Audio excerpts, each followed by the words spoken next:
안녕하세요. 저는 이혜자라고 합니다. 65해를 사는 동안 제 인생의 나침반은 늘 하나뿐인 아들, 수철이를 향해 있었습니다. 그런데 제 인생이 송두리째 흔들렸던 그날의 이야기를 좀 들어주시겠어요? 그날은 유난히 하늘이 맑았습니다. 아들 내외가 모처럼 함께 여행을 떠난다며 웃던 아침이었죠. 점심때가 조금 지나 모르는 번호로 전화가 한 통 걸려왔습니다. 이혜자 여사님 되십니까? 네, 그런데요. 누구시죠? 강원서 교통조사계 이경사입니다. 아드님 김수철 씨 일로 연락드렸습니다. 심장이 쿵 하고 바닥으로 떨어지는 소리가 들렸습니다. 경찰이라는 말에 눈앞이 아찔해졌죠. 수철이요? 우리 아들이 왜요? 여행 갔는데 무슨 일 있습니까? 사모님, 침착하게 들으셔야 합니다. 아드님께서 운전하시던 차량이 국도에서 트럭과 추돌하는 사고가 있었습니다. 지금 강원대병원 응급실로 이송되었습니다. 사고라니요. 그게 무슨 말입니까? 많이 다쳤어요? 우리 애 괜찮은 거죠? 며느리는요? 유정이는요? 자세한 상황은 와서 보셔야 할 것 같습니다. 일단 빨리 병원으로. 수화기 너머의 목소리는 말을 아꼈지만 저는 이미 알 수 있었습니다. 세상이 무너지는 소리를 들었으니까요. 정신을 차렸을 때 저는 이미 병원 응급실 앞이었습니다. 하얀 천이 덮인 침대를 붙잡고 얼마나 울었는지 모릅니다. 제 세상의 전부였던 아들이 그렇게 싸늘하게 식어 있었습니다. 한참을 울부짖다 문득 정신이 들었습니다. 며느리 유정이가 보이지 않았습니다. 저기요, 우리 며느리는 어디 있습니까? 같이 차에 타고 있었을 텐데요. 안유정, 우리 유정이는요? 젊은 경찰관이 다가와 난처한 표정으로 말했습니다. 저희도 그게 이상합니다. 사고 현장에는 아드님 한 분만 계셨습니다. 상대 트럭 운전자분 말로는 분명 조수석에 사람이 있었다고 하는데 아무리 주변을 수색해도 동승자는 발견되지 않았습니다. 네, 그게 무슨 말이에요? 그럼 우리 며느리는 어디로 갔단 말입니까? 하늘로 솟았어요. 땅으로 꺼졌어요. 아들을 잃은 슬픔 위로 기이하고 불길한 의심이 안개처럼 피어오르기 시작했습니다. 사고 현장에 며느리가 없었다니. 대체 이게 무슨 소리일까요? 아들을 잃은 어머니의 슬픔, 그리고 감쪽같이 사라진 며느리. 과연 며느리의 실종 뒤에는 어떤 끔찍한 비밀이 숨겨져 있을까요? 이 기막힌 사연의 끝을 함께 확인하고 싶으시다면 지금 바로 구독과 좋아요 버튼을 눌러 어머니의 편이 되어주세요. 아들의 장례식장이 꾸려지고 조문객들이 하나둘 찾아왔습니다. 하지만 제 눈은 오직 한 사람을 찾고 있었죠. 유정이, 제 며느리 말입니다. 연락은 두절된 상태였고 친정 식구들조차 애가 타기는 마찬가지였습니다. 경찰은 단순 실종으로 보고 수색을 시작했지만 저는 뜬 눈으로 밤을 새우며 애꿎은 전화기만 붙잡고 있었습니다. 바로 그때 장례식장 문이 열리며 엉망이 된 몰골의 유정이가 들어왔습니다. 어머님, 유정이는 저를 보자마자 그 자리에 주저앉아 통곡을 시작했습니다. 옷은 흙투성이었고 얼굴엔 생채기가 가득했습니다. 유정아, 너 어디 있다 이제 오는 거니? 이게 무슨 꼴이야? 어머니 흑수철 씨가 흑 사고 나던 순간 너무 놀라서 정신을 차려보니 제가 산속에 혼자 쓰러져 있었어요. 무서워서 길도 모르겠고 핸드폰도 잃어버리고 흑흑.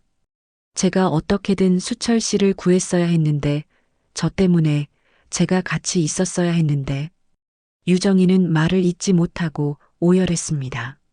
그 모습을 보니 억장이 무너졌습니다. 그래, 오죽 놀랐으면 그랬을까? 어린 것이 얼마나 무서웠을까? 저는 유정이의 손을 잡고 함께 울었습니다. 참새가 방앗간 그냥 못 지나간다더니 저도 자식 일이라면 판단력이 흐려지는 어쩔 수 없는 어미인가 봅니다. 가까이 다가온 제 동생이 유정이 등을 두드리며 말했습니다. 형님, 너무 애잡지 마세요.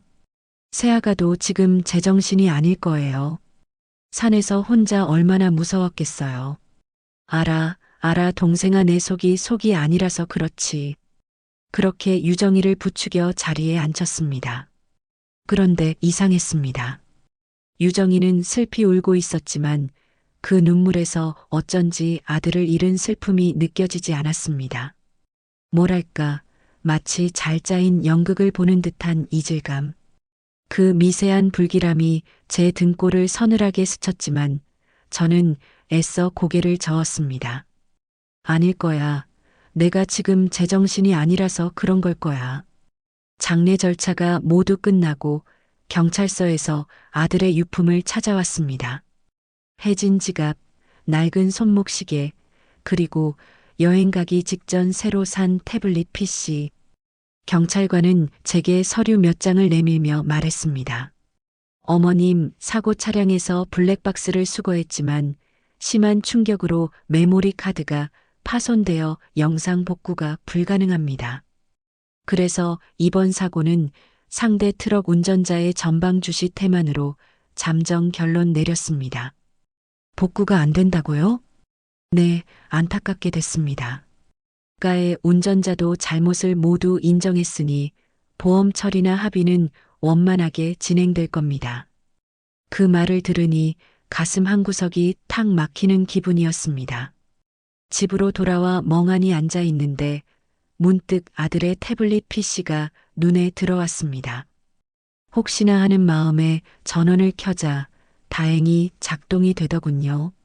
아들 녀석, 평소에 모든 걸 클라우드에 자동 연동해 놓는 습관이 있었습니다. 갤러리를 열자 여행 가는 길에 찍은 풍경 사진 몇 장이 보였습니다. 그리고 그 끝에 동영상 파일 하나가 있었습니다. 파일 이름은 차량 내부 영상. 아들 녀석이 혹시 몰라 차량 내부에도 소형 카메라를 설치해 두고 그걸 태블릿과 연동해 놓았던 겁니다. 떨리는 손으로 영상을 재생했습니다. 운전하는 아들의 옆모습과 조수석에서 화장을 고치며 웃고 있는 유정이의 모습이 보였습니다. 그리고 아들이 유정이에게 다정하게 말을 건넸습니다. 유정아, 어머님 선물은 잘 챙겼지? 자개 보석함 그거 엄마가 평생 갖고 싶어 하던 거잖아. 그럼요. 자기가 신신당부했는데 트렁크에 잘 넣어뒀어요. 그 순간 화면이 거세게 흔들리더니 지지직하는 소음과 함께 영상이 끊겼습니다. 정확히 트럭과 충돌하기 직전의 순간이었습니다. 경찰이 말한 대로 심한 충격 때문에 영상이 끊긴 걸까? 겉으로 그럴듯한 해석이 떠올랐지만 제 눈에는 모순이 보였습니다. 너무나 깔끔하게 마치 일부러 잘라낸 것처럼 영상이 끝나버린 겁니다. 의심이 눈덩이처럼 커졌습니다. 이건 단순한 사고가 아닐지도 모른다. 며칠 동안 저는 아무에게도 말 못할 의심에 밤잠을 설쳤습니다. 바로 그때 옆집에 사는 정 여사가 과일 바구니를 들고 저희 집을 찾아왔습니다. 평소 인사만 하고 지내던 사이였지만 그녀는 제 손을 꼭 잡으며 위로를 건넸습니다. 어머, 이 선생님, 얼마나 상심이 크세요. 제가 소식을 너무 늦게 들었지 뭐예요. 아닙니다. 와주셔서 고마워요. 그런데 안사 부인 며느리은 괜찮아요? 그날 사고 현장에 없었다는 소문이 동네에 파다하던데. 저도 모르게 정 여사 앞에서 속마음을 털어놓고 말았습니다. 끊어진 영상 이야기부터 어딘지 모르게 이상했던 며느리의 행동까지 정 여사는 제 말을 진지하게 들어주었습니다. 세상에 정말 이상하네요. 듣고 보니 그냥 넘길 일이 아닌데요? 그렇죠? 제가 이상한 게 아니죠? 그럼요. 요즘 세상이 얼마나 험한데. 이 선생님, 이건 분명히 뭔가 있어요. 제가 옆에서 힘이 되어 드릴게요. 혼자 끙끙 앓지 마세요. 정 여사는 제 편이 되어 주었습니다. 저는 외로운 의심 속에서 처음으로 제 편을 만난 것 같아 눈물이 핑 돌았습니다. 하지만 저는 그때 몰랐습니다. 그녀의 따뜻한 위로 뒤에 얼마나 차가운 칼날이 숨겨져 있었는지를요. 용기를 얻은 저는 아들의 친구인 박동원 변호사에게 전화를 걸었습니다. 동원군이라면 제 말을 믿어줄 거라 생각했습니다. 동원군, 나 수철이 엄마예요. 아, 어머님, 괜찮으세요? 제가 진작 찾아뵈었어야 했는데 정말 죄송합니다. 아니에요. 다름이 아니라 수철이 사고 아무래도 좀 이상한 것 같아서요. 저는 동원군에게 끊어진 영상에 대해 차분히 설명했습니다. 하지만 수화기 너머로 돌아온 대답은 제 기대를 무너뜨렸습니다. 어머님, 심정은 충분히 이해합니다. 하지만 지금은 경황이 없으셔서 그러실 겁니다. 사고 충격으로 블랙박스 영상이 끊기는 경우는 아주 흔한 일입니다.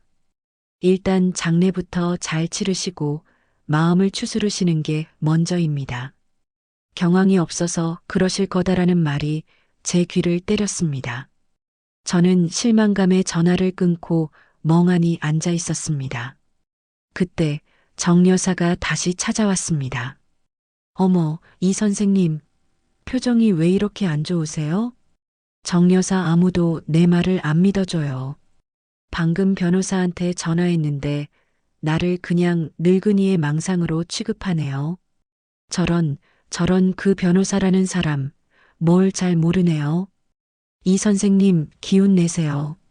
제가 있잖아요. 정 여사는 제 어깨를 두드리며 위로했습니다. 저는 그런 그녀가 정말 고마웠습니다. 그래서 저는 동원 군과의 통화 내용까지 전부 하나도 빼놓지 않고 그녀에게 털어놓았습니다. 정 여사는 제 말을 들으며 고개를 끄덕였지만 그녀의 눈빛이 순간 차갑게 빛나는 것을 저는 미처 보지 못했습니다. 그날 밤 유정이가 저를 찾아왔습니다. 손에는 정체 모를 한약 상자가 들려 있었습니다. 어머니, 기력이 너무 없으신 것 같아서요. 이거 제가 아는 한의원에서 특별히 지어온 보약이에요. 보약? 됐다. 입맛도 없는데. 그러시면 안 돼요, 어머니. 이러다 정말 큰 병 나세요. 유정이는 제 앞에 한약을 따라주며 미소를 지었습니다. 그런데 그 미소가 어쩐지 섬뜩하게 느껴졌습니다. 어머니, 혹시 요즘 기억이 깜빡깜빡하시거나 헛것이 보이거나 하시진 않으세요? 뭐, 아니에요. 걱정돼서요. 제가 아는 병원 중에 그런 쪽으로 아주 용한 곳이 있는데 제가 한번 모시고 갈까요? 그 순간 저는 온몸에 소름이 돋았습니다. 저건 저를 걱정하는 말이 아니었습니다. 저를 정신병자로 몰아가려는 악마의 속삭임이었습니다. 정 여사에게 했던 제 말이 어느새 유정이의 귀에까지 들어간 것이 틀림없었습니다. 불길한 예감이 온몸을 휘감았습니다. 이 집안에서 저는 완벽하게 혼자였습니다. 아니, 어쩌면 저는 사방이 적인 성에 갇혀버린 것인지도 모릅니다. 세상 모두가 등을 돌리고 악마 같은 며느리의 위협까지 시작되었습니다. 이제 어머니는 아들의 억울한 죽음을 밝히기 위해 홀로 외로운 싸움을 시작합니다. 어머니가 이 끔찍한 진실을 파헤치고 승리할 수 있도록 여러분의 응원이 절실합니다. 다음 이야기가 공개될 때 가장 먼저 받아보실 수 있도록 채널 구독과 알림 설정을 잊지 마세요. 유정이의 그날 밤 방문은 제게 확신을 주었습니다. 이건 단순한 의심이 아니라 거대한 음모라는 것을요. 저는 더 이상 집에만 앉아 있을 수 없었습니다. 다음 날 저는 수소문 끝에 알아낸 트럭 운전사의 집으로 향했습니다. 홀로 어린 딸을 키우는 기사님은 저를 보자마자 고개를 숙였습니다. 기사님, 아들 장례는 잘 치렀습니다. 너무 자책하지 마세요. 죄송합니다, 사모님. 제가 조금만 더 신경 썼더라면. 아닙니다. 제가 오늘 찾아온 건 궁금한 게 있어서요. 정말로 사고 현장에서 우리 며느리를 못 보셨습니까? 제 질문에 기사님의 어깨가 움찔 떨렸습니다. 그는 제 눈을 피하며 찻잔만 만지작거렸습니다. 경찰한테 다 말씀드렸습니다. 저는 정신이 없어서 사람을 한 분밖에 못 봤다고요. 거짓말이죠? 네. 기사님, 제 눈을 보세요. 당신은 무언가 봤어요. 그렇죠? 제발, 제발 부탁입니다. 아들 녀석이 어떻게 죽었는지 알아야 저도 눈을 감을 수 있을 것 같습니다. 제발이요. 저는 그의 거친 손을 잡고 애원했습니다. 한참을 망설이던 그가 마침내 무거운 입을 열었습니다. 사실은 봤습니다. 조수석에 있던 젊은 여자분. 사고가 나자마자 멀쩡하게 자기 발로 차에서 걸어 나왔어요. 네. 멀쩡히 걸어 나왔다고요? 네. 어디 다친 데 하나 없어 보였습니다. 그런데 119의 신고는커녕 어디론가 급하게 전화를 걸더라고요. 그러더니 5분도 안 돼서 검은색 외제차 한 대가 쌩하고 오더니 그 여자를 태우고 그냥 가버렸습니다. 세상이 다시 한번 무너지는 기분이었습니다. 정신을 잃고 산속을 헤맸다던 유정이의 눈물이 눈앞에 아른거렸습니다. 그걸 경찰에도 이야기하셨나요? 했지요. 당연히 했지요. 제 차 블랙박스 영상까지 다 제출했습니다. 그런데 경찰 양반들은 글쎄 제가 사고 충격으로 헛것을 봤다는 겁니다. 영상에도 그냥 다른 차가 지나가는 것만 찍혔다고 하고 답답해 죽는 줄 알았습니다. 블랙박스 기사님, 차 블랙박스요? 그의 마지막 말이 제 심장을 때렸습니다. 잊고 있던 희망의 불씨, 미세한 균열이 숨길 수 없는 거대한 틈으로 벌어지는 순간이었습니다. 트럭 기사의 증언은 제 머릿속을 온통 헤집어 놓았습니다. 집으로 돌아오는 내내 손이 부들부들 떨렸습니다. 저는 유정이에게 마지막 기회를 주기로 했습니다. 사람이라면, 제 아들의 아내였다면 최소한의 양심은 있을 거라고 믿고 싶었습니다. 마침 거실에서 태연하게 과일을 깎고 있는 유정이의 모습이 눈에 들어왔습니다. 유정아, 잠시 나 좀 보자. 네, 어머니. 무슨 일이세요? 안색이 안 좋으시네요. 너한테 마지막으로 묻는 거다. 사고 나던 날 정말 산속을 헤맨 게 전부니? 정말이야? 제 목소리는 얼음장처럼 차가웠습니다. 유정이는 과도를 내려놓고 저를 쳐다보았습니다. 그녀의 눈빛이 미세하게 흔들렸습니다. 어머니, 또 시작이세요? 제가 그날 얼마나 무서웠는지 아세요? 끔찍한 기억을 자꾸 끄집어내셔야겠어요? 내가 오늘 그 트럭 기사님을 만나고 왔다. 그 한마디에 유정이의 표정이 싸늘하게 굳었습니다. 더 이상 슬픔을 연기하지 않았습니다. 숨겨왔던 본성이 고개를 들기 시작했습니다. 만나셨어요? 그래서요? 그 가해자 말을 믿고 지금 며느리를 추궁하시는 거예요? 그분이 그러시더구나. 내가 멀쩡히 차에서 걸어 나와 다른 차를 타고 현장을 떠났다고. 하? 유정이는 기가 막히다는 듯 헛웃음을 터뜨렸습니다. 어머님, 이제 하다 소설까지 쓰시네요? 그 기사 아저씨, 합의금이라도 더 뜯어내려고 그러나 보죠. 없는 말까지 지어내는 걸 보니. 그런 사람 말을 믿으세요? 그럼 넌 뭘 믿어야 하니? 내 그 악어의 눈물을 믿어야 해? 어머니, 말씀이 너무 심하시네요. 제가 뭘 그렇게 잘못했는데요. 남편 죽고 혼자 남은 것도 서러운데 매일 이렇게 저를 죄인 취급하시면 저도 더는 못 참아요. 유정이는 조금도 물러서지 않았습니다. 오히려 저를 정신 나간 노인네 취급하며 비웃었습니다. 그 순간 저는 깨달았습니다. 저 악마 같은 아이에게 더 이상의 온정은 사치일 뿐이라는 것을. 상황은 이미 파국으로 치닫고 있었습니다. 며느리와의 대화는 제 마음에 남아있던 마지막 미련마저 제로 만들어버렸습니다. 저는 곧장 집을 나와 다시 트럭 기사에게 향했습니다. 그의 바짓가랑이라도 붙잡고 매달릴 심산이었습니다. 기사님, 제발 그 블랙박스 영상 좀 보게 해주세요. 돈이 얼마가 들어도 좋습니다. 아이고, 사모님, 이러지 마십시오. 돈 때문에 이러는 거 아닙니다. 그럼 왜 안 된다는 겁니까? 내 아들이 죽었어요. 저 혼자서는 아무것도 밝힐 수가 없단 말입니다. 제 절규에 기사님의 옆에서 눈을 동그랗게 뜨고 있던 어린 딸이 울음을 터뜨렸습니다.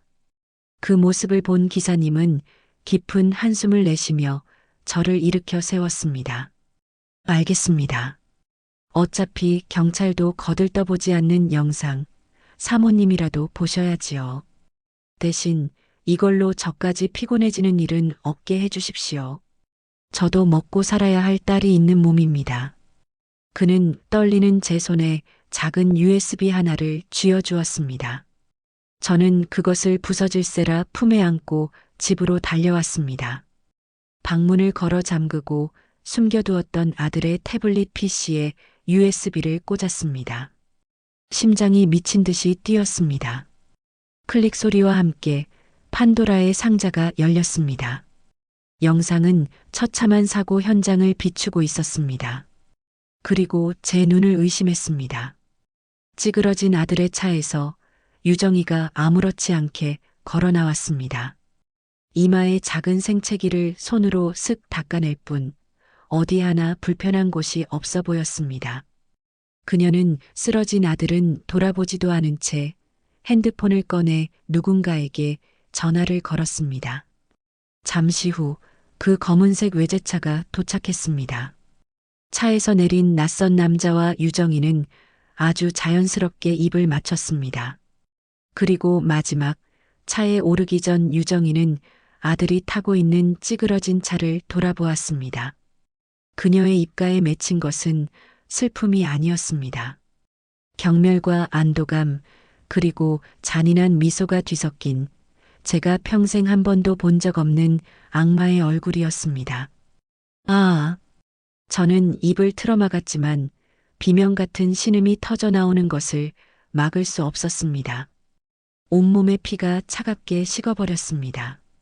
이것은 배신이 아니었습니다. 처음부터 완벽하게 계획된 잔혹한 살인이었습니다. 제 아들은 저 악마들의 손에 무참히 살해당한 것이었습니다. 태블릿 화면 속에서 유정이가 웃고 있었다. 내 아들의 죽음을 배경으로 다른 남자와 입을 맞추고 잔인한 미소를 지으며 그 화면을 얼마나 돌려봤는지 모릅니다. 세상의 모든 소리가 멎었고 시간의 흐름도 멈췄습니다. 눈물조차 나오지 않았습니다. 슬픔이 임계점을 넘어서자 차가운 분노가 온몸의 혈관을 타고 흐르기 시작했습니다. 저는 비틀거리며 일어나 아들의 방으로 향했습니다. 먼지 하나 없이 정돈된 아들의 책상 그 위에 놓인 사진 속에서 수철이가 환하게 웃고 있었습니다. 저는 그 사진을 가만히 쓸어보며 처음으로 소리내어 말했습니다. 수철아, 내 아들 다 봤어. 엄마가 다 봤다. 이제 울지 않을 거야.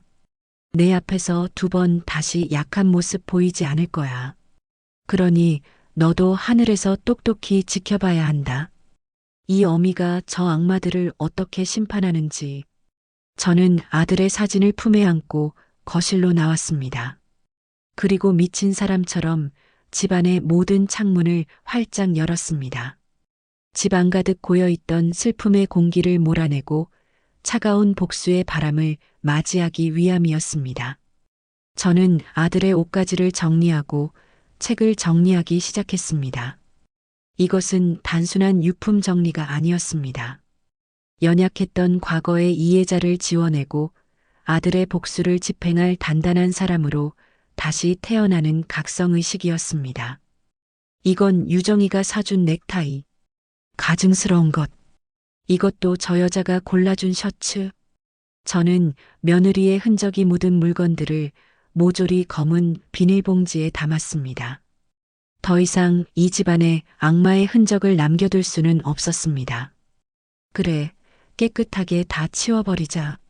내 기억 속에 저 더러운 것들이 얼룩처럼 남게 둘 순 없지. 절대. 스스로에게 다짐하듯 중얼거리며 저는 밤새도록 아들의 흔적을 정리했습니다. 이것은 애도가 아닌 출정을 준비하는 장수의 의식이었습니다. 다음 날 아침 거짓말처럼 유정이에게서 전화가 걸려왔습니다. 아마 제 상태를 떠보려는 속셈이었겠지요. 저는 일부러 아무렇지 않은 오히려 평소보다 더 차분한 목소리로 전화를 받았습니다. 네, 유정아. 어머니, 괜찮으세요? 어제는 왜 그렇게 전화를 안 받으세요? 걱정했잖아요. 아, 어제 수철이 방 정리를 좀 하느라 정신이 없었다. 방 정리는 왜 벌써 그러다 몸 상하세요? 제가 가서 도와드릴게요. 아니다, 됐다. 내 아들 방은 내 손으로 정리해야지. 내가 와서 뭘 하겠니? 그리고 내 물건들도 다 싸놨으니 시간 될 때 와서 가져가거라. 제 말에 수화기 너머의 유정이가 순간 할 말을 잃은 듯 했습니다. 네, 제 물건이요? 그게 무슨, 우리 집에 내 흔적이 있는 물건들 싹 다 모아놨다고. 너도 이제 내 인생 살아야지. 언제까지 죽은 아들 그림자 밑에서 살래? 어머니 왜 갑자기 그렇게 말씀하세요? 저 서운해요. 제가 수철 씨를 얼마나 사랑했는데요. 사랑? 아, 그래, 사랑했겠지. 그 사랑이 얼마나 대단했는지 이제부터 내가 똑똑히 알아봐야겠다. 네, 그게 무슨 뜻이세요? 곧 알게 될 거다. 그러니 당분간은 나한테 연락하지 말거라.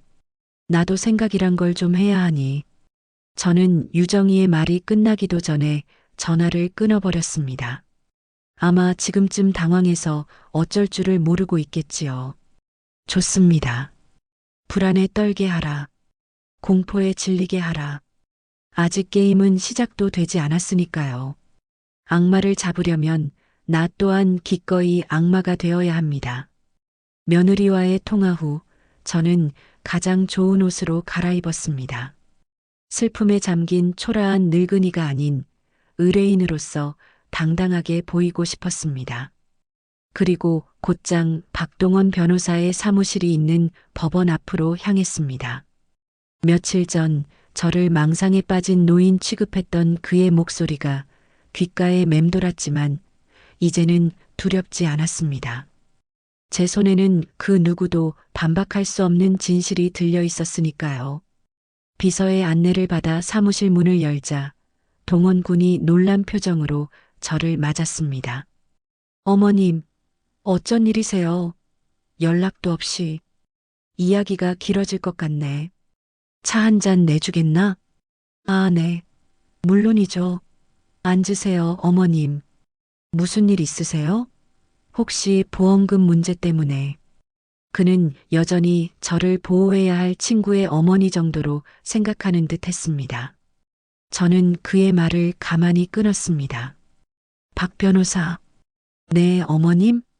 지금부터는 나를 수철이 엄마가 아니라 자네의 의뢰인으로 대해주게. 네, 의뢰인이라니요. 그게 무슨. 내 아들 김수철 사망 사건. 정식으로 수임을 요청하네. 이건 착수금이야. 모자라면 더 가져오지. 저는 가방에서 통장과 도장을 꺼내 그의 앞에 놓았습니다. 제 평생을 모은 돈이었습니다. 동원군은 당황한 기색이 역력했습니다. 어머님, 이러지 마십시오. 수철이 일인데 제가 어떻게 돈을 받습니까? 그리고 그 사건은 이미 교통사고로 종결이. 아니, 아직 아무것도 끝나지 않았어. 저는 품속에서 아들의 태블릿 PC와 트럭 기사에게 받은 USB를 꺼내 그의 육중한 원목 책상 위에 올려놓았습니다. 쨍하는 소리와 함께 무거운 침묵이 내려앉았습니다.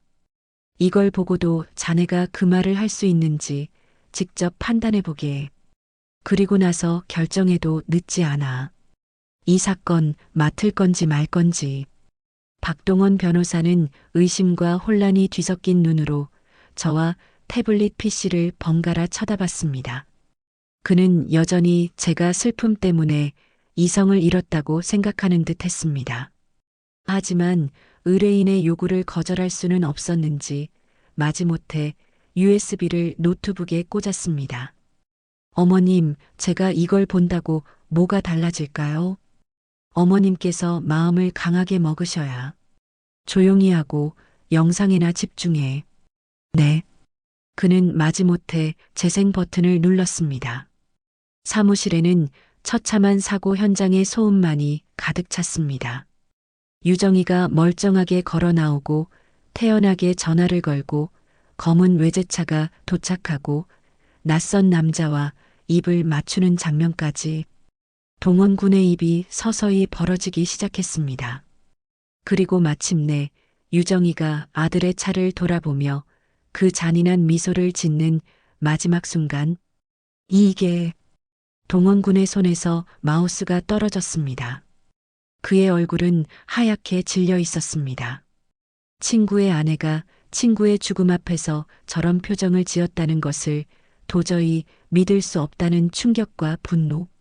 그는 떨리는 손으로 영상을 몇 번이고 되돌려 봤습니다. 이럴 수가. 이제 알겠나? 내가 왜 자네를 찾아왔는지.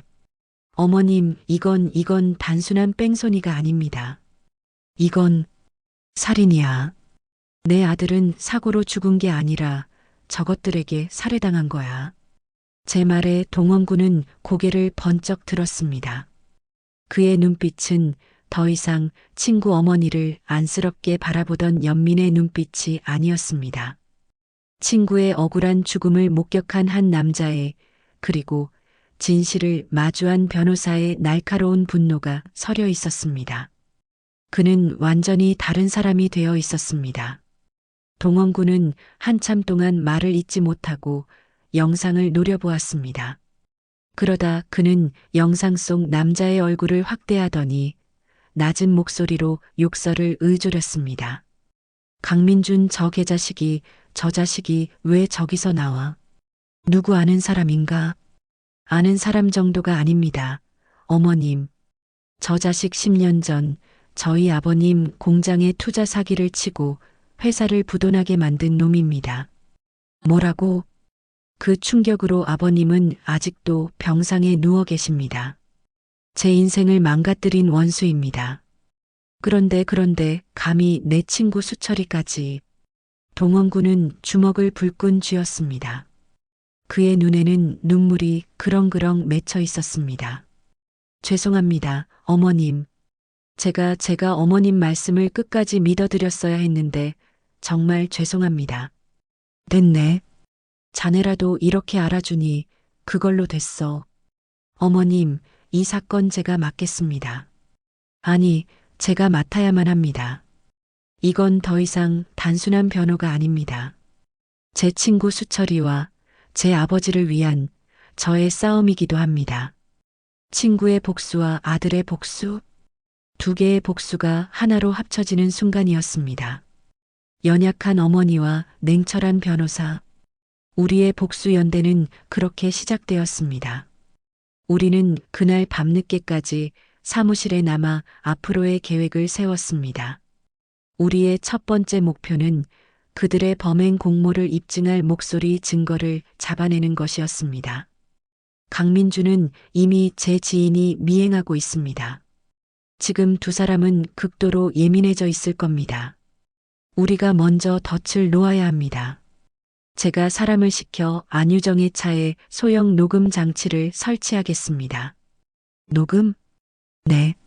분명 둘이 차 안에서 다음 계획을 논의할 겁니다. 그 대화만 녹음하면 모든 게 끝납니다. 알겠다. 그럼 나는 뭘 하면 되지? 어머님께서는 평소처럼 아무것도 모르는 척 연기만 해주시면 됩니다. 절대 그들을 자극하시면 안 됩니다. 다음 날 동원군의 계획대로 녹음 장치가 설치되었습니다. 저는 가슴을 졸이며 그들의 목소리가 잡히기만을 기다렸습니다.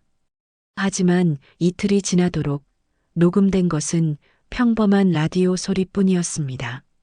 바로 그때 동원군에게서 다급한 전화가 걸려왔습니다. 어머님, 큰일 났습니다. 안유정이 차에서 녹음 장치를 발견한 것 같습니다. 뭐, 그게 어떻게... 모르겠습니다. 누군가 우리의 계획을 저들에게 흘린 게 틀림없습니다. 어머님, 혹시 누구에게 우리 계획을 말씀하신 적 있으십니까? 아니, 나는 아무에게도 그 순간 제 머릿속에 한 사람의 얼굴이 스쳐 지나갔습니다. 걱정된다며 매일같이 저를 찾아와 집안 구석구석을 살피던 얼굴. 친절한 이웃, 정여사. 그녀가 스파이였습니다. 온몸의 피가 차갑게 식었습니다. 첫 번째 계획은 처참하게 실패했습니다. 오히려 적에게 우리의 의도를 노출시키고 말았습니다. 저는 절망감에 빠졌지만 동원군은 오히려 냉정했습니다. 어머님, 오히려 잘된 일일지도 모릅니다. 뭐가 잘 돼? 이제 저것들이 더 꼭꼭 숨어버릴 텐데. 아닙니다. 저들은 이제 자기들 주변의 모든 것을 의심하기 시작할 겁니다. 서로까지도요. 그리고 우리에겐 스파이라는 아주 좋은 역정보 카드가 생겼습니다. 역정보라니? 그 옆집 여자 정여사라는 사람을 우리가 역으로 이용하는 겁니다. 어떻게? 어머님께서 오늘 밤 정여사를 집으로 부르십시오. 그리고 아주 중요한 이야기를 하는 척 거짓 정보를 흘리는 겁니다. 동원군은 제게 새로운 작전을 속삭였습니다. 저는 그의 치밀함에 혀를 내둘렀습니다. 그날 밤 저는 정여사를 집으로 초대했습니다. 그리고 일부러 전화 통화를 하는 척 그녀에게 들리도록 큰 소리로 말했습니다. 네, 박 변호사님. 알겠습니다. 트럭 기사님이 모든 걸 증언해 주시기로 했다고요? 블랙박스 원본도 경찰에 넘기셨다고요? 정말 다행입니다. 옆에서 과일을 깎던 정 여사의 손이 순간 멈칫하는 것을 저는 똑똑히 보았습니다. 그녀는 표정을 숨기려 애썼지만 동공이 흔들리는 것까지는 감추지 못했습니다. 어머, 이 선생님. 좋은 소식이라도 있으세요? 아, 네. 그냥 잘 해결될 것 같아서요. 그날 밤 정 여사는 허둥지둥 집을 나섰습니다. 우리가 던진 가짜 미끼를 뱀에게 물어다 주기 위해서였겠죠. 정 여사에게 거짓 정보를 흘린 것은 동원군의 더 큰 그림을 위한 미끼였습니다. 그의 진짜 계획은 따로 있었습니다. 어머님, 정 여사가 흘린 정보 때문에 안유정과 강민주는 지금 패닉 상태일 겁니다. 트럭 기사가 모든 걸 풀었다고 믿고 있겠죠. 그럼 그들은 그 증언을 막기 위해 무슨 짓이든 할 겁니다. 무슨 짓이라니? 아마 트럭 기사를 돈으로 매수하거나 아니면 협박하려 들겠죠. 우리는 그걸 기다리는 겁니다. 그럼 기사님은 위험해지는 거 아닌가? 걱정 마십시오. 이미 기사님과 따님은 저희가 마련한 안전가옥으로 피신시켰습니다. 대신 기사님의 동료 한 분이 미끼 역할을 해주기로 했습니다.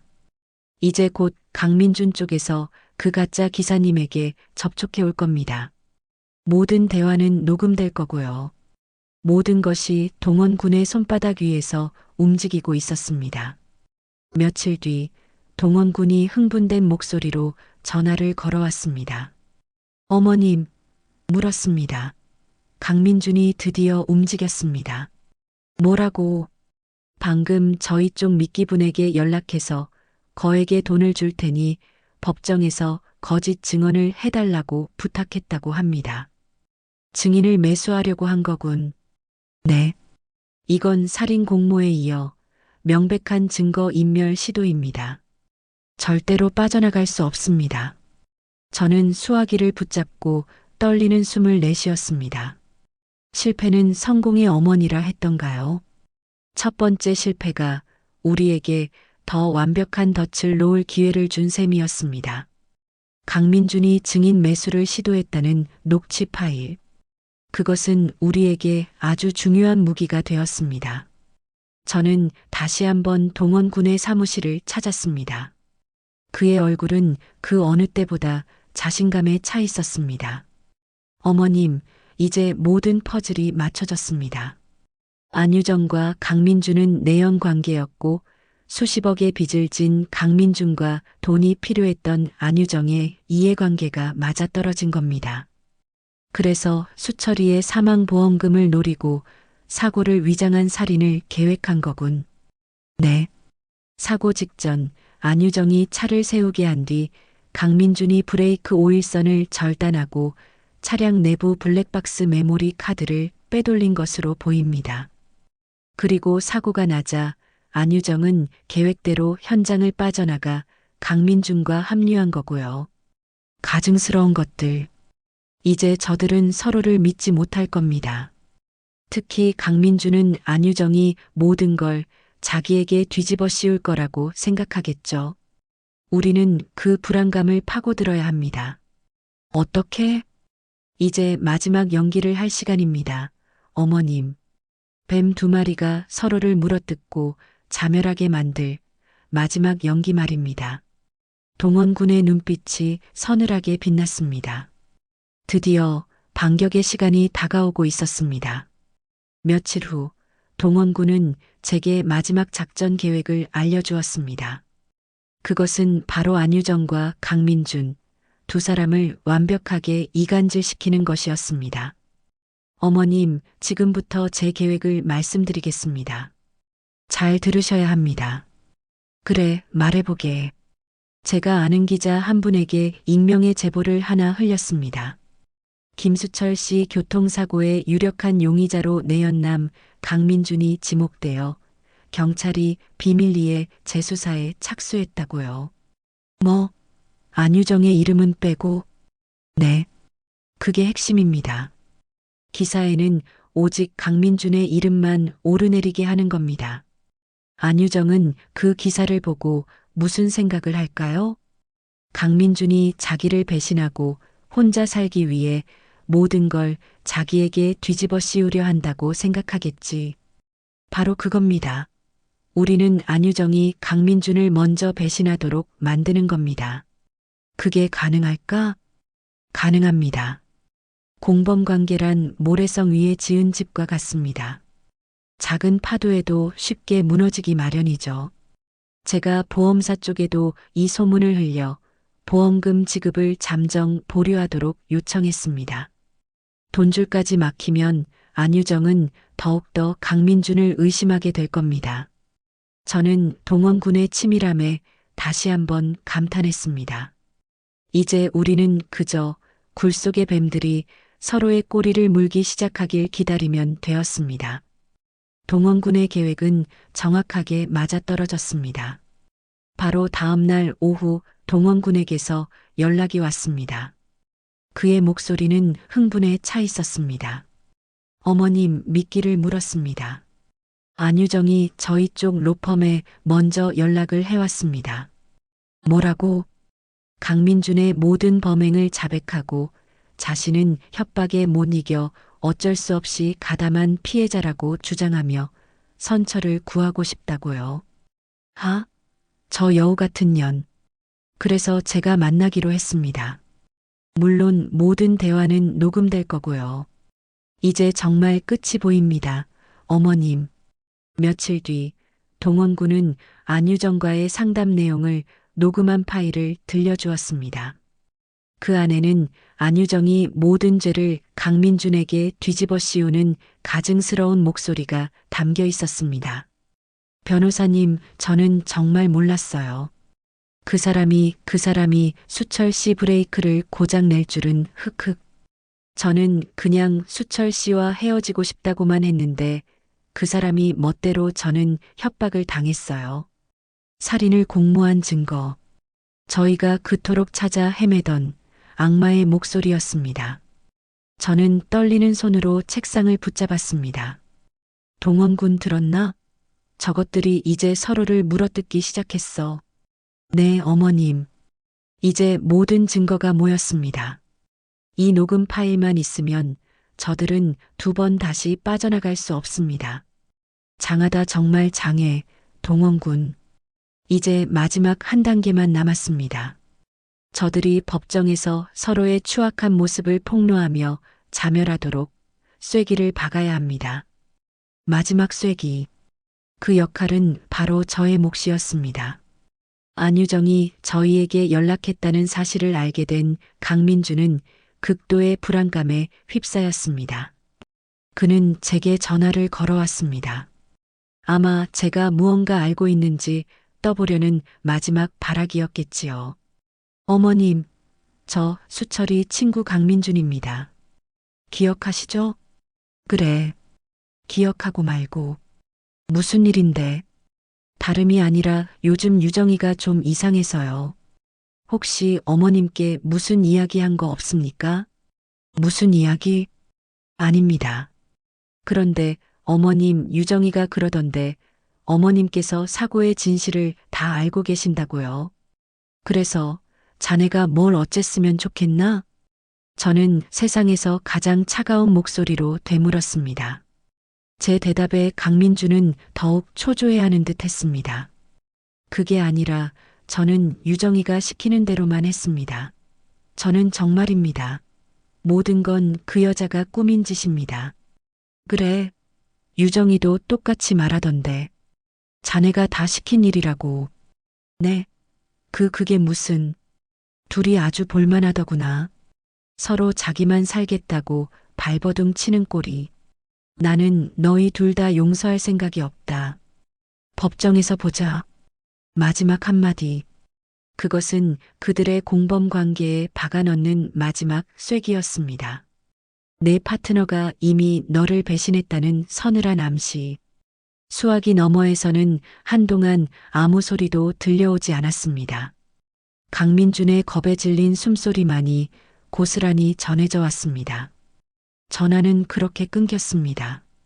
저는 차갑게 식은 전화기를 내려놓으며 창밖에 짙은 어둠을 바라보았습니다.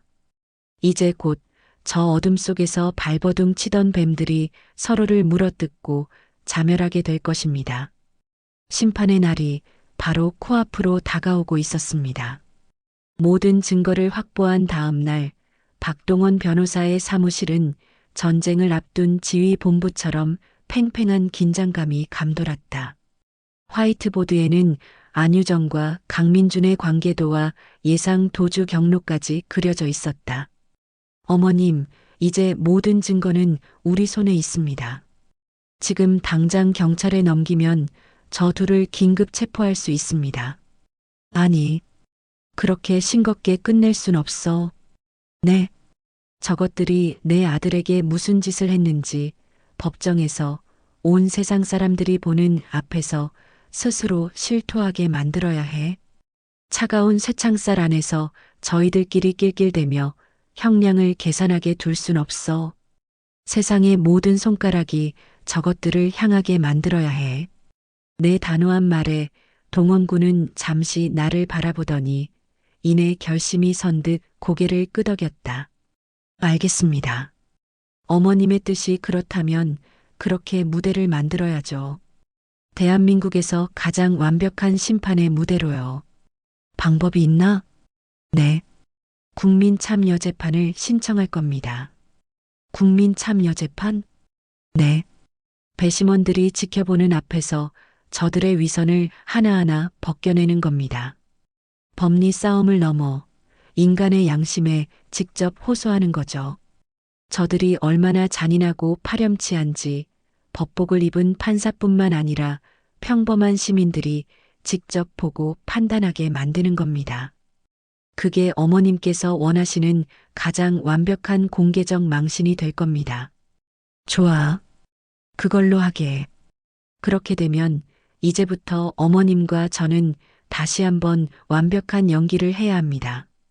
저는 친구를 잃은 슬픔에 빠져 이성적 판단을 못하는 변호사 역할을, 어머님께서는 아들 잃은 슬픔에 며느리를 의심하는 집착적인 시어머니 역할을요. 왜 그렇게까지 해야 하지? 저들에게 이 재판, 우리가 이겼다는 확신을 심어주기 위해서입니다. 덫에 걸린 쥐는 필사적으로 발버둥 치지만 눈앞의 치즈가 진짜라고 믿는 쥐는 신나게 달려오기 마련이거든요. 우리는 서로를 마주 보았다. 잔인한 복수극의 마지막 막을 올리기 위한 완벽한 공모자들처럼 우리의 첫 번째 행동은 형사고소가 아닌 민사소송이었다. 민사라니? 살인범들을 상대로 고작 돈 문제로 소송을 건단 말인가? 네. 상속재산 분할 청구 소송입니다. 어머님께서 며느리가 아들의 재산을 독차지하려고 하니 법적으로 내 몫을 돌려달라고 주장하는 겁니다. 사람들이 날 돈에 미친 시험이라고 욕할 텐데 그게 바로 저희의 목적입니다. 세상 모든 사람이 어머님을 비난하게 만드는 것. 안유정이 스스로를 돈만 밝히는 시어머니에게 핍박받는 비련의 여주인공으로 포장할 수 있도록 판을 깔아주는 겁니다. 이해가 안 가는군. 안유정은 이 소송에서 이기기 위해 자신이 얼마나 수철 씨를 사랑했는지, 얼마나 헌신적인 아내였는지를 증명하려고 온갖 연기를 할 겁니다. 바로 그 법정에서 우리는 준비한 증거들을 터뜨려 민사재판을 형사재판으로 뒤집어 버릴 겁니다. 법정에서 바로, 네, 자신이 승리했다고 확신하는 가장 높은 순간에 가장 깊은 나락으로 떨어뜨리는 거죠. 법정 모독, 위증, 모든 죄를 추가해서요. 독한 방법이군. 독한 놈들을 잡으려면 더 독해져야 합니다. 어머님, 며칠 뒤 법원에서 소장이 날아가자 세상은 예상대로 움직였다. 남편 죽자마자 며느리 재산 뺏으려는 악덕 시어머니라는 자극적인 제목의 기사들이 쏟아졌다. 유정이는 언론과 인터뷰하며 눈물로 자신의 결백과 슬픔을 호소했다. 덫은 완벽하게 놓였다. 이제 사냥감이 걸려들기만 하면 되었다. 국민참여재판이 열리기 전날 밤 저는 잠을 이룰 수 없었습니다. 집안에는 무거운 침묵만이 흘렀습니다. 저는 조용히 아들의 방으로 들어가 사진 속 수철이의 얼굴을 어루만졌습니다. 수철아, 내일이다. 드디어 내일이야. 사람들은 모두 엄마를 욕하고 있단다. 돈에 눈이 먼 나쁜 년이라고. 괜찮아. 엄마는 하나도 아프지 않아. 저것들이 받을 고통에 비하면 이건 아무것도 아니니까. 내가 얼마나 아팠을까? 얼마나 무서웠을까? 그걸 생각하면 지금도 심장이 찢어지는 것 같아. 하지만 내일이면 다 끝나. 이 어미가 내 모든 억울함을 다 풀어줄게. 그러니 하늘에서 똑똑히 지켜봐줘. 저 악마들이 어떤 얼굴로 무너져 내리는지. 그리고 부디 다음 세상에서는 좋은 부모 만나서 이렇게 아프지 말고 행복하게만 살아다오. 내 아들. 눈물이 뺨을 타고 흘러내렸습니다. 내일 법정에서는 절대 보여서는 안 될 어미의 눈물이었습니다. 저는 아들의 사진을 품에 안고 밤을 새웠습니다. 길고 길었던 어둠이 끝나고 마침내 심판의 아침이 밝아오고 있었습니다. 법정 안은 사람들로 가득 차 있었습니다.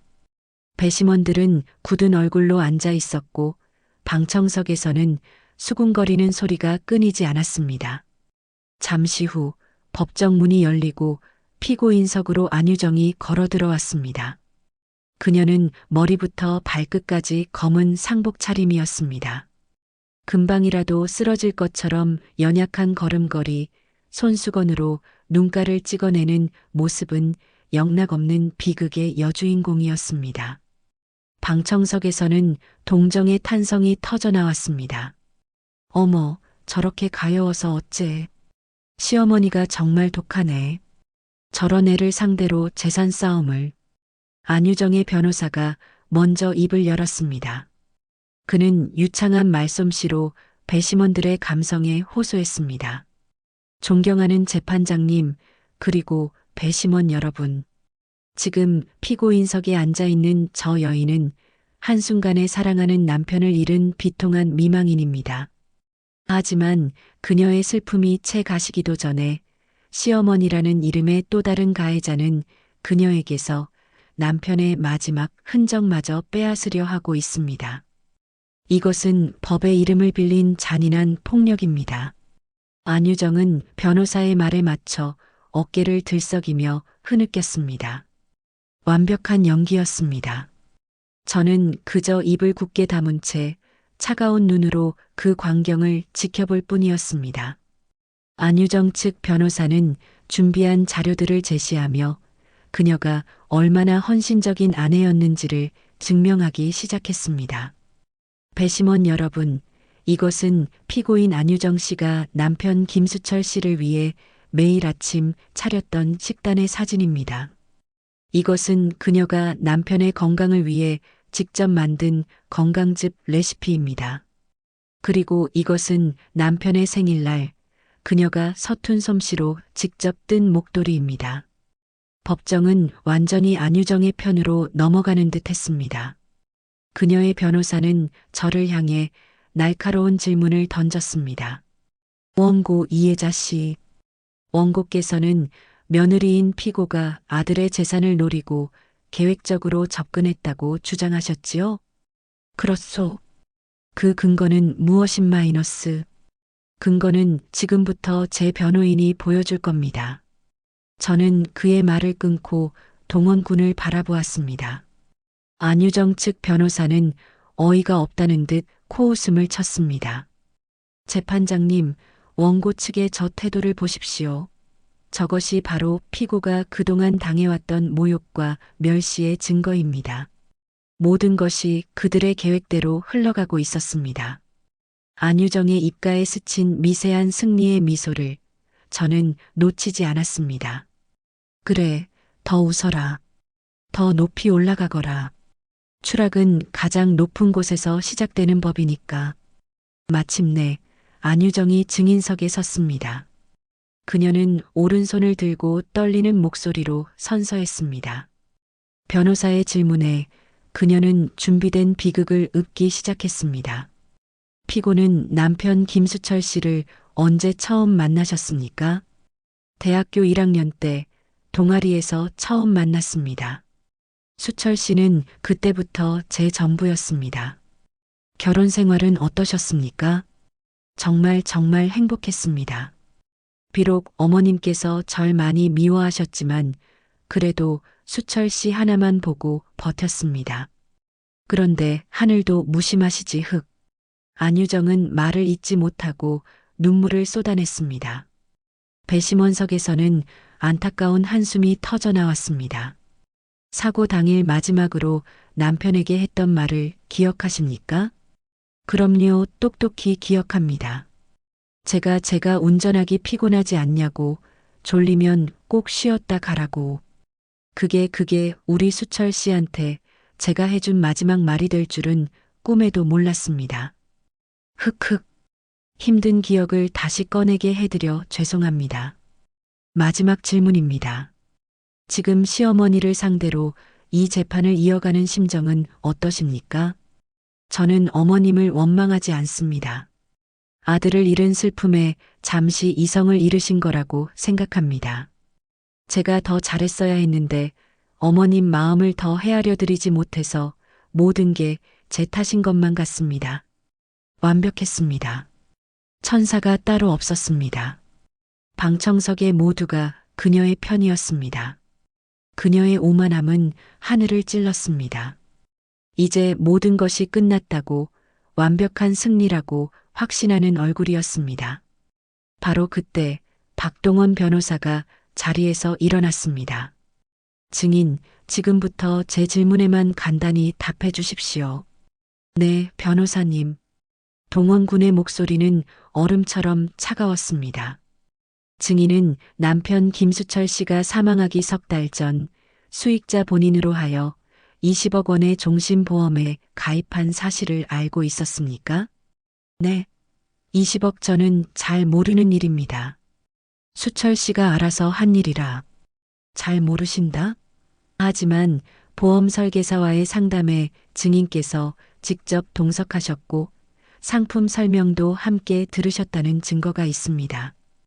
위증은 처벌이 무겁습니다. 증인. 기억이 잘 나지 않습니다. 워낙 경황이 없어서. 좋습니다. 그럼 이건 기억나십니까? 증인은 사고 직후 정신을 잃고 산속을 헤맸다고 진술했습니다. 네, 그렇습니다. 하지만 증인이 산속에서 구조된 기록은 어디에도 없습니다. 증인은 사고 발생 8시간 만에 사고 현장에서 수십 킬로미터 떨어진 시내에서 스스로 경찰에 신고했습니다. 그 8시간 동안 어디서 무엇을 하셨습니까? 그건 너무 무서워서 닥치는 대로 걷다 보니 정신을 차리니 거기였습니다. 안유정의 목소리가 미세하게 떨리기 시작했습니다. 법정의 공기가 서서히 바뀌고 있었습니다. 재판장님, 증거 영상을 신청합니다. 동원군의 말에 법정이 술렁였습니다. 대형 스크린에 영상이 재생되기 시작했습니다. 바로 트럭 기사의 블랙박스 영상이었습니다.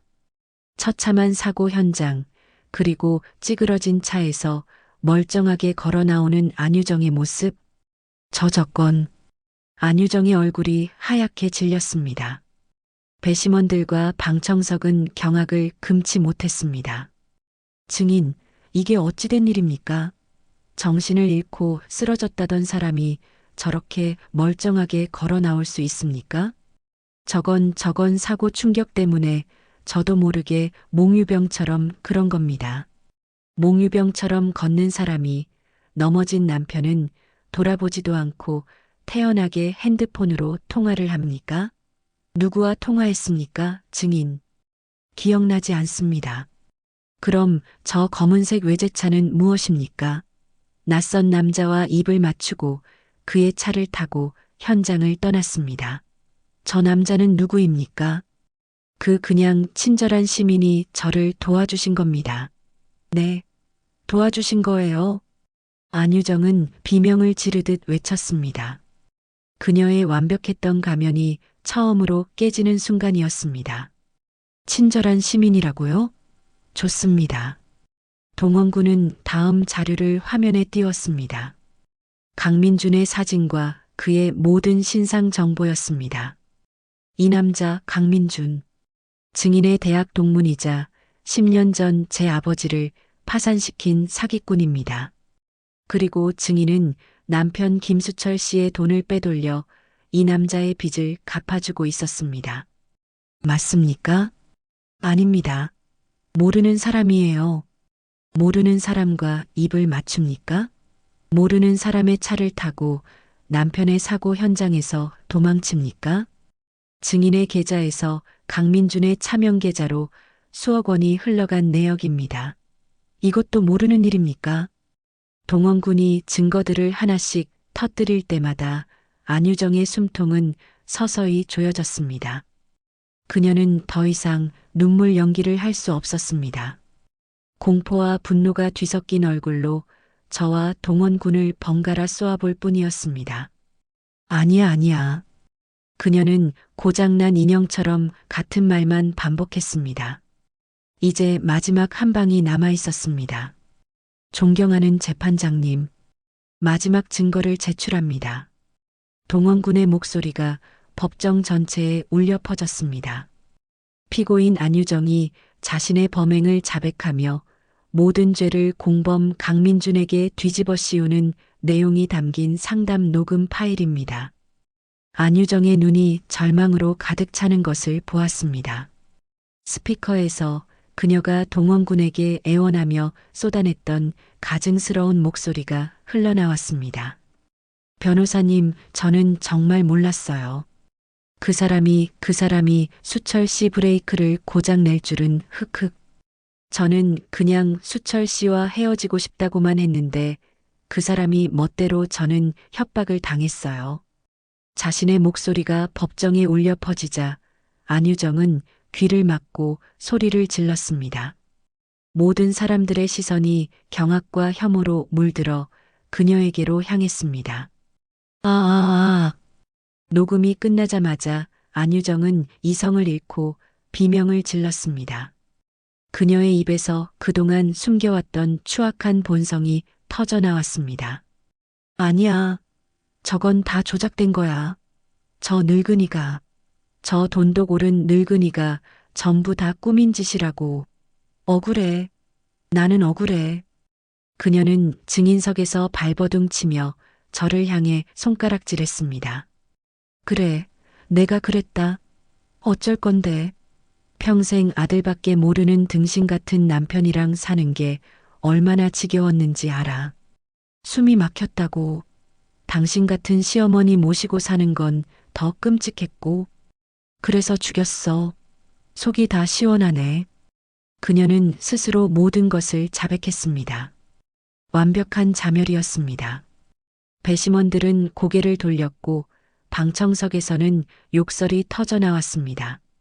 그녀의 변호사는 망연자실한 표정으로 자리에 주저앉았습니다. 모든 것이 끝났습니다. 재판장은 황급히 휴정을 선언했습니다. 법정 경위들이 달려와 발악하는 안유정을 끌어냈습니다. 그녀는 끌려나가는 마지막 순간까지 저를 향해 저주를 퍼부었습니다. 이해자, 내가 너 가만 안 둬. 내가 나가서 똑같이 해줄 거야. 법정 문이 닫히고 소음이 사라졌습니다. 저는 자리에서 일어나 천천히 법정을 걸어 나왔습니다. 동원군이 제 옆으로 다가와 어깨를 부추겼습니다. 어머님, 다 끝났습니다. 그래, 다 끝났구나. 제 눈에서는 뜨거운 눈물이 흘러내렸습니다. 복수의 눈물이 아닌 아들을 향한 미안함과 그리움의 눈물이었습니다. 저는 품속에 고이 간직했던 아들의 사진을 꺼내 들었습니다. 수철아, 이제 편히 쉬어라. 엄마가 다 갚아줬다. 차가운 법원 복도에 아들을 잃은 어미의 나지막한 속삭임만이 울려 퍼지고 있었습니다. 심판은 끝났습니다. 재판이 끝나고 한 달이라는 시간이 흘렀습니다. 세상은 금세 다른 떠들썩한 뉴스들로 제 아들의 사건을 덮어버렸지만 제 시간은 여전히 그날의 법정에 멈춰 있는 듯 했습니다. 박동원 변호사가 과일 바구니를 들고 집으로 찾아왔습니다. 어머님, 식사는 하셨어요? 얼굴이 많이 상하셨네요. 그냥 입맛이 없어서. 자네는 바쁠 텐데 어쩐 일인가? 대법원 최종 판결이 나왔습니다. 알려드려야 할 것 같아서요.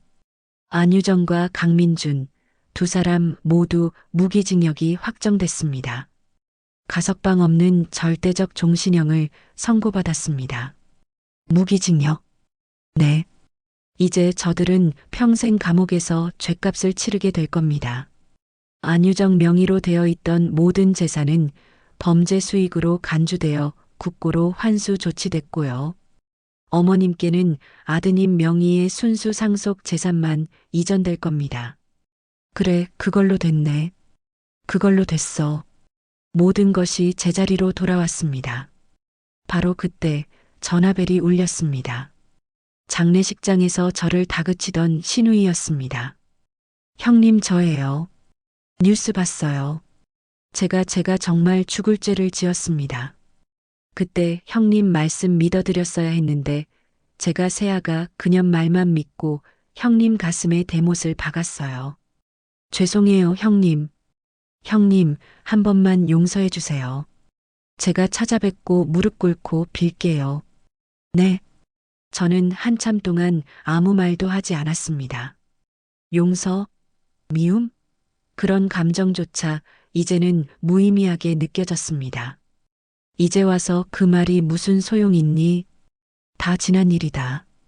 나도 이제 너희 집안이랑 연 끊고 조용히 살란다. 다시는 연락하지 말아라.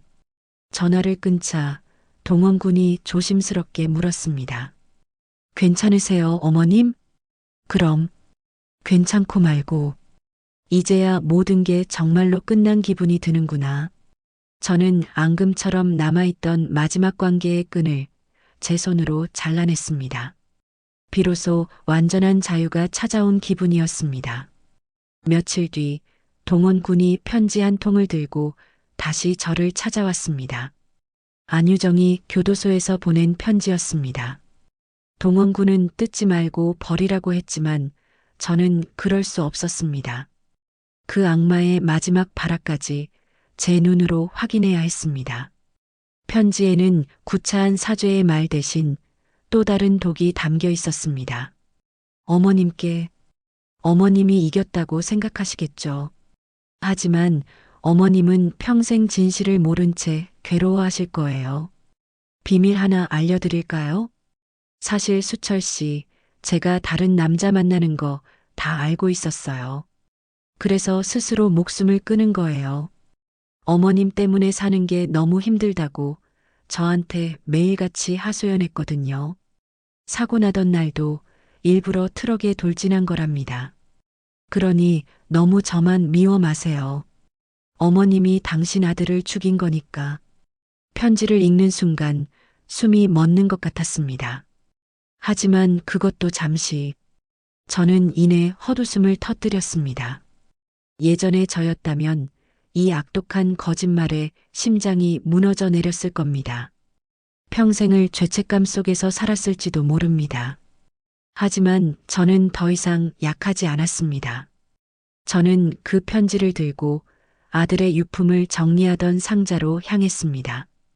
그 안에는 제가 참아 버리지 못한 유정이가 사준 물건들이 몇 개 남아 있었습니다. 저는 그 편지와 물건들을 들고 마당으로 나갔습니다. 그리고 작은 화로에 불을 피워 그것들을 남김없이 태워버렸습니다. 활활 타오르는 불꽃 속에서 제 마음속에 남은 마지막 증오와 미련도 함께 제가 되어 사라졌습니다. 과거와의 완벽한 단절이었습니다. 1년 후 저는 바다가 보이는 순천의 작은 마을에 살고 있습니다. 아들이 남긴 유산으로 작은 집을 얻고 텃밭을 가꾸며 소박하게 살아갑니다. 낯선 곳에서의 생활이 처음에는 두려웠지만 저는 이곳에서 새로운 행복을 찾아가고 있습니다. 할머니, 이 글자는 어떻게 써요? 어디 보자. 희망이구나. 희망. 이렇게 동그라미 먼저 그리고 저는 동네 복지관에서 글을 모르는 어르신들에게 한글을 가르치는 봉사를 시작했습니다. 누군가를 가르치는 일이 이렇게 기쁜 일인 줄 예순이 넘어서야 처음 알게 되었습니다. 수업이 끝나고 저는 순천만 갈대밭을 홀로 걷는 것을 좋아합니다. 황금빛으로 물든 갈대들이 바람에 서거기는 소리를 듣고 있으면 마음이 평온해집니다. 제 인생을 송두리째 흔들었던 그날의 이야기는 이렇게 끝이 났습니다. 모든 것을 잃었다고 생각했지만 모든 것을 내려놓고 나니 비로소 제 자신이 보이더군요. 그동안 저는 누구의 아내, 수철이 엄마로만 살아왔습니다. 하지만 이제는 아닙니다. 저는 더 이상 누구의 아내도 누구의 엄마도 아닌 그냥 이해자로 살아가 보려고 합니다.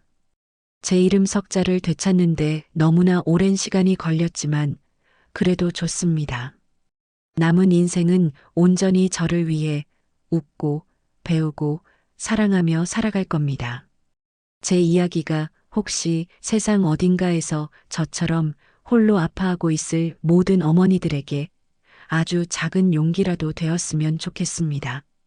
한 어머니의 길고 외로웠던 싸움이 드디어 끝이 났습니다. 저희 채널은 이처럼 세상의 모든 억울한 분들이 용기를 얻고 자신의 이름으로 다시 일어서는 그날까지 함께하겠습니다. 오늘 이야기에 깊은 공감을 느끼셨다면 저희가 들려드린 또 다른 가슴 아픈 사연, 그리고 통쾌한 복수의 이야기도 놓치지 마십시오. 채널을 구독해 주시면 저희에게 가장 큰 힘이 됩니다. 시청해 주셔서 진심으로 감사합니다.